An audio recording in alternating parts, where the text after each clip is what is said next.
Hello friends, स्वागत है आप सभी का ऑनलाइन प्रिपेयर चैनल में। फ्रेंड्स, आज के वीडियो में हम बात करेंगे एसएससी यानी कि स्टाफ सिलेक्शन कमीशन के न्यू रिक्रूटमेंट एसआईसीपीओ 2023 का फॉर्म फिल कैसे करें। ये एसएससी का ऑफिशियल पोर्टल है। इस पोर्टल की लिंक वीडियो के डिस्क्रिप्शन बॉक्स में दे दी जाएगी। आप उस लिंक पर क्लिक करके डायरेक्टली इसी वेबसाइट पर पहुंच जाएंगे। यदि आप एसआईसीपीओ 2023 का फॉर्म मोबाइल से फिल कर रहे हैं तो वेबसाइट ओपन करने के बाद इस 3 डॉट पे क्लिक करें। इसके बाद डेस्कटॉप साइट पे क्लिक करें। अब आपकी mobile screen same computer screen के जैसे ही शो होगी, जिससे आपको फॉर्म फिल करने में आसानी होगी। फॉर्म फिल करने से पहले हम शॉर्ट में नोटिफिकेशन को रीड कर लेते हैं। इस नोटिफिकेशन की लिंक वीडियो के डिस्क्रिप्शन बॉक्स में दे दी जाएगी। आप उस लिंक पर क्लिक करके डायरेक्टली इस नोटिफिकेशन को रीड कर सकते हैं। Sub inspector in Delhi police and central armed police force examination 2023। इसके लिए आप ऑनलाइन अप्लाई 22/7/2023 से 15/8/2023 तक कर सकते हैं। यदि आप एप्लीकेशन फॉर्म में कोई करेक्शन करना चाहते हैं तो आप 16/8/2023 से 17/8/2023 तक करेक्शन कर सकते हैं। इसके लिए जो कंप्यूटर बेस्ड एग्जाम है वो अक्टूबर 2023 में कंडक्ट कराया जाएगा। यहाँ पर कैटेगरी वाइज वैकेंसी डिफाइन की गई है, जिसे आप देख सकते हैं। इसके लिए जो एज लिमिट है वो 20 से 25 वर्ष है। इसके लिए जो एज काउंट है वो 1/8/2023 से की जाएगी। यहाँ पर कैटेगरी वाइज अपर एज में एज रिलैक्सेशन भी दिया गया है, जिसे आप देख सकते हैं। एसआईसीपीओ के लिए जो क्वालिफिकेशन है वो बैचलर डिग्री कंप्लीट होना चाहिए। यदि आप फाइनल ईयर स्टूडेंट हैं तो आपका रिजल्ट 15/8/2023 तक आ जाना चाहिए।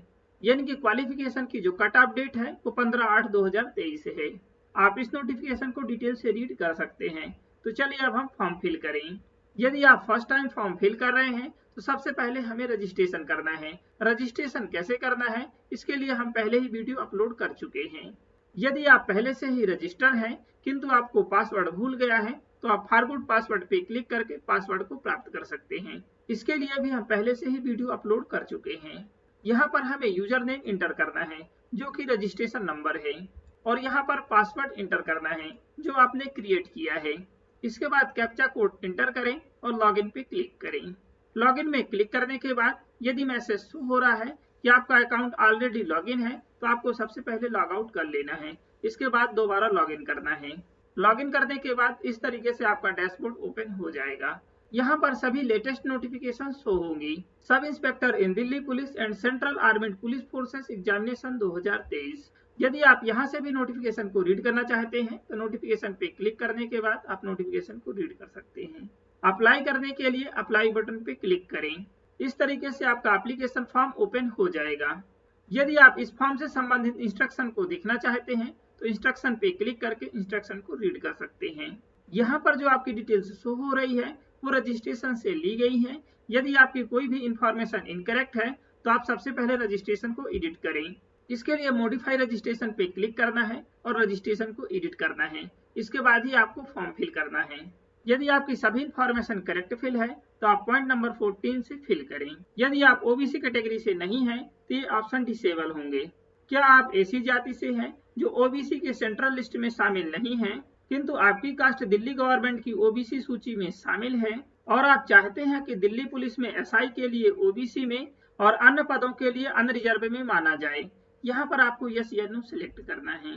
नेक्स्ट पॉइंट है, क्या आप ऐसी कास्ट से हैं जो ओबीसी की सेंट्रल लिस्ट में शामिल नहीं है किंतु आपकी जाति दिल्ली सरकार की ओबीसी की लिस्ट में शामिल है और आप चाहते हैं कि दिल्ली पुलिस में एसआई के लिए ओबीसी और अन्य पदों के लिए ईडब्ल्यूएस में शामिल किया जाए तो यहाँ पर आप यस या नो सिलेक्ट करें। यदि आपकी कास्ट सेंट्रल लिस्ट में शामिल है तो यहाँ पर आपको नो ही सिलेक्ट करना है। नेक्स्ट है, क्या आप दिल्ली पुलिस के डिपार्टमेंटल कैंडिडेट हैं तो यहाँ पर आप यस या नो सिलेक्ट करें। इसके बाद आपको वेरीफाई करना है कि आप दिल्ली पुलिस में डिपार्टमेंटल कैंडिडेट नहीं हैं। यहाँ पर आपको सेम ऑप्शन सिलेक्ट करना है। क्या आपके पास एनसीसी सर्टिफिकेट है तो यहाँ पर आप यस या नो सिलेक्ट करें। अगेन यहाँ पर यस या नो सिलेक्ट करें। यदि आप एनसीसी सर्टिफिकेट में एस सिलेक्ट करते हैं तो यहाँ पर आपको type of NCC certificate select करना है कि आपके पास कौन सा एनसीसी सर्टिफिकेट है, ए, बी या सी। इसके बाद एनसीसी सर्टिफिकेट का टाइप कंफर्म करना है, यानी कि दोबारा सिलेक्ट करना है। यदि आपके पास एनसीसी सर्टिफिकेट नहीं है तो आपको दोनों में ही नो सिलेक्ट करना है। अब यहाँ पर आपको एग्जामिनेशन सेंटर सिलेक्ट करना है। फर्स्ट एग्जाम सेंटर सिलेक्ट करें। आप जिस भी रीजन के एग्जाम सेंटर पे एग्जाम देना चाहते हैं उसे सिलेक्ट करें। अब यहाँ पर आपको सेम तरीके से सेकेंड एग्जाम सेंटर सिलेक्ट करना है। और यहाँ पर सेम तरीके से थर्ड एग्जाम सेंटर सिलेक्ट करें। नेक्स्ट है, क्या आप एक्स सर्विसमैन हैं या फिर आर्मेड फोर्सेस में सर्विंग है, तो यहाँ पर आप यस या नो सिलेक्ट करें। यदि आप यस सिलेक्ट करते हैं तो यहाँ पर आपको ज्वाइनिंग डेट सिलेक्ट करना है और यहाँ पर डिस्चार्ज डेट सिलेक्ट करना है।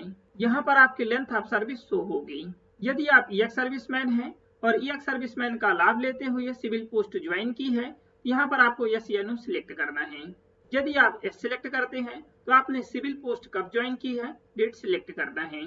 क्या आप दिल्ली पुलिस के लिए ईएसएम के रूप में विशेष कोटे के लिए पात्र हैं, तो यहाँ पर आप यस या नो सिलेक्ट करें। यदि आप ईएसएम का स्पेशल कोटा देखना चाहते हैं तो नोटिफिकेशन का पारा नंबर 3.3 रीड कर लें। यदि आप स्पेशल कोटा में एलिजिबल नहीं है तो आप नो सिलेक्ट करें। यदि आपने सिविल पोस्ट ज्वाइन नहीं की है तो आप नो सिलेक्ट करें। या फिर यदि आप एक्स सर्विसमैन या फिर आर्मेड फोर्स में सर्विंग नहीं है तो आपको नो सिलेक्ट करना है। क्या आपको एज रिलैक्सेशन चाहिए, तो यहाँ पर आपको यस या नो सिलेक्ट करना है। यदि आपकी एज 25 वर्ष या उससे कम है तो आपको यहाँ पर नो सिलेक्ट करना है।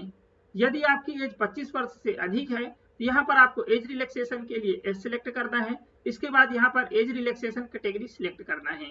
आप जिस भी कैटेगरी के अंतर्गत एज रिलैक्सेशन चाहते हैं उसे आपको सिलेक्ट करना है। अब यहाँ पर आपको हाईएस्ट क्वालिफिकेशन सिलेक्ट करना है। आपके पास जो भी हाईएस्ट क्वालिफिकेशन है उसे आप सिलेक्ट करें। इस पोस्ट के लिए कम से कम बैचलर डिग्री पास होना चाहिए। इससे अधिक आपके पास जो भी क्वालिफिकेशन है उसे सिलेक्ट करें। यदि आपके पास सिर्फ बैचलर डिग्री है यानी कि ग्रेजुएशन है तो आप उसे ही सिलेक्ट करें। आपके पास जो भी हाईएस्ट क्वालिफिकेशन है उसे सिलेक्ट करें। अब यहाँ पर आपको क्वालिफाइंग एजुकेशनल क्वालिफिकेशन सिलेक्ट करना है, यानी कि इस पोस्ट में जो भी क्वालिफिकेशन रिक्वायर्ड है उसे आपको सिलेक्ट करना है। यदि आप ग्रेजुएशन पास हैं तो आप इसे सिलेक्ट करें। यदि आप इक्विवेलेंट है ग्रेजुएशन के तो आप इसे सिलेक्ट करें। अब यहाँ पर आपको ग्रेजुएशन का स्टेटस सिलेक्ट करना है। यदि आप पास हैं तो पास सिलेक्ट करें। यदि आप अपेयरिंग हैं तो आप अपेयरिंग सिलेक्ट करें। इसके बाद पासिंग ईयर सिलेक्ट करें। अब यहाँ पर आपको बोर्ड या यूनिवर्सिटी का स्टेट या यूटी सिलेक्ट करना है। आप जिस भी स्टेट या यूटी से पास आउट है उसे सिलेक्ट करें। यदि आपका स्टेट इस लिस्ट में नहीं है तो आपको अदर सिलेक्ट करना है। अब यहाँ पर आपको बोर्ड या यूनिवर्सिटी सिलेक्ट करना है। आप जिस भी यूनिवर्सिटी से ग्रेजुएशन पास किया है उसे सिलेक्ट करें। यदि आपका यूनिवर्सिटी इस लिस्ट में नहीं है तो आपको अदर सिलेक्ट करना है। यदि आपकी यूनिवर्सिटी इस लिस्ट में है तो आप उसे ही सिलेक्ट करें। इसके बाद यहाँ पर ग्रेजुएशन का रोल नंबर एंटर करें और यहाँ पर परसेंटेज एंटर करें। यदि आपके ग्रेजुएशन में मार्किंग पैटर्न CGPA है तो यहाँ पर आप CGPA एंटर करें। यदि आपका ग्रेजुएशन फाइनल ईयर में है या फिर अभी तक रिजल्ट नहीं आया है तो यहाँ पर आपको स्टेटस में अपेयरिंग सिलेक्ट करना है।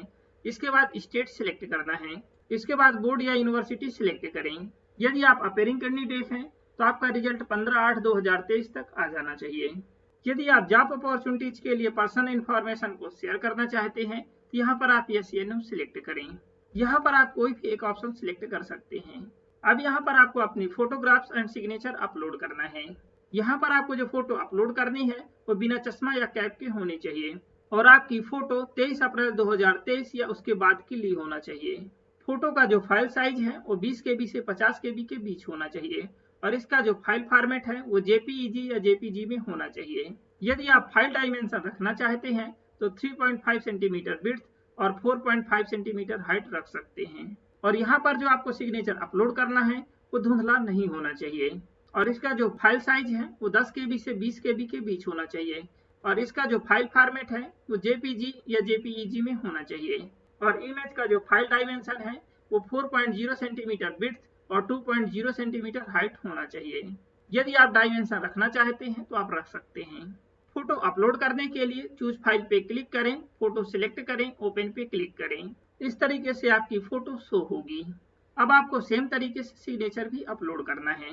चूज फाइल पे क्लिक करें, सिग्नेचर सिलेक्ट करें, ओपन पे क्लिक करें। इस तरीके से आपका सिग्नेचर शो होगा। आपकी फोटो 23 अप्रैल 2023 या उसके बाद ली गई है। एस पे क्लिक करें। अब यहाँ पर आपको डिक्लेरेशन देना है। आई एग्री चेकबॉक्स टिक करें। कैप्चा कोड फिल करें। आपने जो भी डिटेल्स फिल की है उन सभी डिटेल्स को चेक कर लेना है। यदि आपकी कोई भी डिटेल्स इनकरेक्ट है तो आप उसे करेक्ट कर लें। आपकी जो डिटेल्स रजिस्ट्रेशन से ली गई है यदि वह इनकरेक्ट है तो आप रजिस्ट्रेशन को एडिट कर लें, इसके बाद ही फॉर्म फिल करें। यदि आपकी सभी डिटेल्स करेक्ट फिल है तो आप प्रीव्यू पे क्लिक करें। प्रीव्यू पे क्लिक करने के बाद इस तरीके से आपका एप्लीकेशन फॉर्म का प्रीव्यू पेज ओपन हो जाएगा। अब यहाँ पर आपको सभी डिटेल्स चेक कर लेनी है। यदि आपकी कोई भी डिटेल्स इनकरेक्ट है तो आप एडिट या मॉडिफाई पे क्लिक करके एडिट कर लें। यदि आपकी सभी इंफॉर्मेशन करेक्ट है तो आप सबमिट पे क्लिक करें, ओके पे क्लिक करें। आपका एप्लीकेशन फॉर्म सबमिट हो चुका है। अब आपको फीस पे करना है। यदि आप फीमेल या एससी या एसटी या फिर ईएक्स सर्विसमैन है तो आपको कोई भी फीस पे करने की आवश्यकता नहीं है, यानी कि आप फीस एग्जेम्प्टेड कैंडिडेट हैं। आपके स्क्रीन पर प्रिंट का ऑप्शन शो होगा, प्रिंट पे क्लिक करके आप अपने एप्लीकेशन फॉर्म को प्रिंट कर लें। यदि आप ओबीसी या जनरल मेल कैंडिडेट हैं तो आपको फीस पे करना है, एस पे क्लिक करें। इस तरीके से आपकी पेमेंट स्क्रीन ओपन हो जाएगी। यहाँ पर आपको ऑनलाइन सिलेक्ट करना है, सबमिट पे क्लिक करें। इस तरीके से एसबीआई का पेमेंट गेटवे ओपन हो जाएगा। अब यहाँ पर आपको पेमेंट मेथड सिलेक्ट करना है। यदि आप नेट बैंकिंग, एसबीआई की नेट बैंकिंग या फिर अदर बैंक की नेट बैंकिंग से पेमेंट करना चाहते हैं, इसके सामने एरो आइकन पे क्लिक करें। यदि आपको कार्ड से पेमेंट करना है, जैसे कि स्टेट बैंक डेबिट कार्ड से या फिर अदर बैंक डेबिट कार्ड से या फिर क्रेडिट कार्ड से, तो आप उसके सामने एरो आइकन पे क्लिक करें। यदि आप यूपीआई से पेमेंट करना चाहते हैं तो आप उसके सामने एरो आइकन पे क्लिक करें। आप जिस भी पेमेंट मेथड से पे करना चाहते हैं तो आप क्लिक करें और पे करें। जैसे कि हमें अदर बैंक डेबिट कार्ड से पेमेंट करना है तो हम इस पे क्लिक करेंगे। इस तरीके से पेज ओपन हो जाएगा। कंफर्म में क्लिक करें, अगेन कंफर्म में क्लिक करें। अब यहाँ पर हमें कार्ड की डिटेल्स फिल करना है। यहाँ पर कार्ड नंबर इंटर करें और यहाँ पर एक्सपायरी डेट में मंथ और ईयर सिलेक्ट करें। यहाँ पर कार्ड होल्डर का नेम इंटर करें और यहाँ पर सीवीवी नंबर इंटर करें। सीवीवी 3 डिजिट का होता है और जनरली कार्ड की बैक साइड पे होता है। कार्ड की सभी डिटेल्स फिल करने के बाद कैप्चा कोड फिल करें और पे पे क्लिक करें। पे में क्लिक करने के बाद आपके रजिस्टर्ड मोबाइल नंबर पे ओटीपी प्राप्त होगा। उस ओटीपी को वेरीफाई करने के बाद आपकी पेमेंट सक्सेसफुल सबमिट हो जाएगी। इसके बाद आपको अपने एप्लीकेशन फॉर्म को प्रिंट कर लेना है। यदि आप कोई स्टेप बाद में कंप्लीट करना चाहते हैं, जैसे कि फीस पे करना चाहते हैं या एप्लीकेशन फॉर्म को प्रिंट करना चाहते हैं, यहाँ से आपको लॉगिन करना है। लॉगिन करने के बाद इस तरीके से आपका डैशबोर्ड ओपन हो जाएगा। यदि आप एप्लीकेशन फॉर्म को प्रिंट करना चाहते हैं तो प्रिंट पे क्लिक करके एप्लीकेशन फॉर्म को प्रिंट कर लें। यदि आप बाद में एप्लीकेशन फीस पे करना चाहते हैं तो पेमेंट पे क्लिक करके आप एप्लीकेशन फीस को पे कर सकते हैं। यदि आप पेमेंट स्टेटस चेक करना चाहते हैं तो पेमेंट स्टेटस पे क्लिक करके आप स्टेटस चेक कर सकते हैं। यदि आपकी पेमेंट किसी कारणवश फेल हो जाती है तो आप डुअल वेरिफिकेशन आप पेमेंट पे क्लिक करके पेमेंट को वेरीफाई कर सकते हैं। यदि आपकी पेमेंट सक्सेस हो रही है तो आपको दोबारा से पेमेंट करने की आवश्यकता नहीं है। यदि डुअल वेरिफिकेशन में क्लिक करने के बाद आपका पेमेंट का स्टेटस फेल्योर शो हो रहा है तो आपको दोबारा से पेमेंट करना होगा। यदि आपके अकाउंट से पेमेंट डेबिट हो चुकी है तो वह आपके अकाउंट में रिटर्न हो जाएगी। आप दोबारा से पेमेंट कर दें। सभी प्रोसेस कंप्लीट करने के बाद आप एप्लीकेशन स्टेटस पे क्लिक करके एप्लीकेशन स्टेटस देख सकते हैं। सभी प्रोसेस कंप्लीट करने के बाद लॉग आउट पे क्लिक करके लॉग आउट कर दें। आई होप ये इन्फॉर्मेशन आपके लिए हेल्पफुल होगी। यदि ये इन्फॉर्मेशन आपके लिए हेल्पफुल है तो प्लीज वीडियो को लाइक और शेयर जरूर करें। यदि आप चैनल पे न्यू हैं तो प्लीज चैनल को सब्सक्राइब जरूर करें और साथ ही बेल आइकन को भी प्रेस करें ताकि हर वीडियो की नोटिफिकेशन आपको मिल सके। Thank you.